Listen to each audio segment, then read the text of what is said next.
দর্শক একটু ভালোভাবে লক্ষ্য করে দেখুন এই লোকটা কতটা বুদ্ধি খাটিয়ে কাজ করছে। উপরে ময়লা পরিষ্কার করছে, এজন্য ছাতা ব্যবহার করেছে সে, যাতে গায়ে ময়লা না পড়ে। বেশ চমৎকার। তারপরে পাহাড়ি অঞ্চলের বুদ্ধি দেখুন। পাহাড়ি অঞ্চলে উপর থেকে নিচে ইট নিয়ে যাওয়ার জন্য এই বাঁশের উপরে জাস্ট ইটটা ছেড়ে দিচ্ছে, আর এখানে একটা টায়ার লাগানো আছে। এই টায়ারের উপরে চাপ লেগে অটোমেটিক গাড়ি লোড হচ্ছে। বেশ চমৎকার। এই যে দেখতে পাচ্ছেন ইট চলে যাচ্ছে ইটের পাশের উপর দিয়ে, এখানে টায়ার আছে, টায়ারে ধাক্কা খেয়ে এখানে লোড হচ্ছে। এই লোকটার বুদ্ধি দেখুন, কি চমৎকার ভাবে একটা বক্স বানিয়েছে। এর মধ্যে সিগারেট গুলো বেশ নিরাপদে থাকবে, আর যখন প্রয়োজন নেওয়ার তখন একটা উপরে চাপ দিলে একটা একটা করে বের হয়ে আসছে। কতটা বুদ্ধি খাটাতে হয়েছে চিন্তা করুন এই জিনিসটা তৈরি করতে। তারপরে এদের ইট তৈরি করার বুদ্ধি দেখুন, বেশ চমৎকার। আমাদের ইটগুলো তো একটা একটা করে তৈরি করে, আর এরা অনেক প্রোডাকশন করছে একসাথে। এরপরে দেখুন বীজ লাগাচ্ছে, যে কোনো বীজ আর কি ফসলের, তো একসাথে কতগুলো লাগাচ্ছে চিন্তা করে দেখুন বুদ্ধিটা। এরপরে এই লোকটা পানির স্রোতকে ব্যবহার করে কি চমৎকার ভাবে কাজগুলো করছে। এই যে ঢেকি দেখুন, এটাও বেশ চমৎকার কাজ করছে। তারপরে দেখুন পাহাড়ি অঞ্চলে ধান মাড়াই করা হয়, মানে ধান থেকে চালে, বেশ চমৎকার একটা বুদ্ধি খাটিয়ে দেখতে পাচ্ছেন, এটা দারুণ। এরপরে দেখুন ওই যে গাছের গোড়ায় সার পড়লে কিন্তু গাছ মরে যায়, তো এই বুদ্ধিটা করতে পারেন আপনারা বোতল দিয়ে, বেশ চমৎকার ভাবে, মানে গাছের গোড়ায় পড়বে না, একটু সাইড দিয়ে পড়বে আর কি।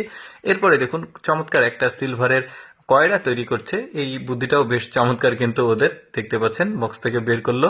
এরপরে দেখুন পাহাড়ি অঞ্চলের চাষাবাদের একটা পদ্ধতি দেখায়। সবাই যে একই পদ্ধতিতে করে তা না, এদের পদ্ধতিটা একটু আলাদা। দেখতে পাচ্ছেন একটা একটা করে বীজ লাগাচ্ছে।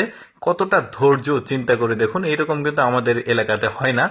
এরপরে দেখুন কতটা বুদ্ধি খাটিয়ে এই মানে টুলটা তৈরি করেছে। টুল বলতে টেবিল, এইটা বেশ চমৎকার। মানে প্রয়োজনে এটাকে কনভার্ট করে বড় করা যাবে, আবার প্রয়োজনে এটাকে আবার ছোট করে 2 জনের জন্য করতে পারবে, আবার 6 জনের জন্য করতে পারবে।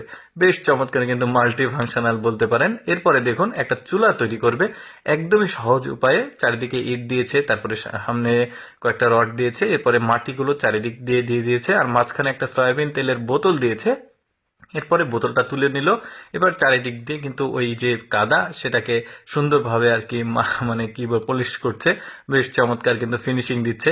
এই যে দেখতে পাচ্ছেন এখানে মাটির চুলা, অবশ্যই এটা সম্পূর্ণটাই বেশ চমৎকার। উপরে আবার ওই যে একটা স্ট্যান্ড দিয়ে দিল। এদের বুদ্ধিটা দেখুন, এদের বুদ্ধিটাও বেশ চমৎকার। কিন্তু চায়ের যে কেটলি রয়েছে, নিচে একটা দিয়েছে, উপরে একটা দিয়েছে। কেটলিকেই সে চুলা বানিয়েছে, ভেতরে জাস্ট কাঠ দিচ্ছে, আর কাঠগুলো পুড়ে এটা রান্না হচ্ছে। এরপরে দেখুন বানে এই মিষ্টি আলু করেছে। চিন্তা করে দেখুন, মিষ্টি আলু তো মাটিতে হয়, আর ওরা কি বুদ্ধি করেছে যে বানে মিষ্টি আলু হয়েছে।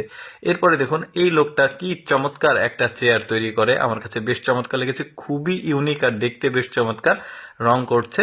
দর্শক আমি সবসময় চেষ্টা করি আপনাদের সামনে কিছুটা ব্যতিক্রম ভিডিওগুলো উপস্থাপন করতে। আজকের ভিডিওটি কেমন লাগলো কমেন্ট করে জানাবেন।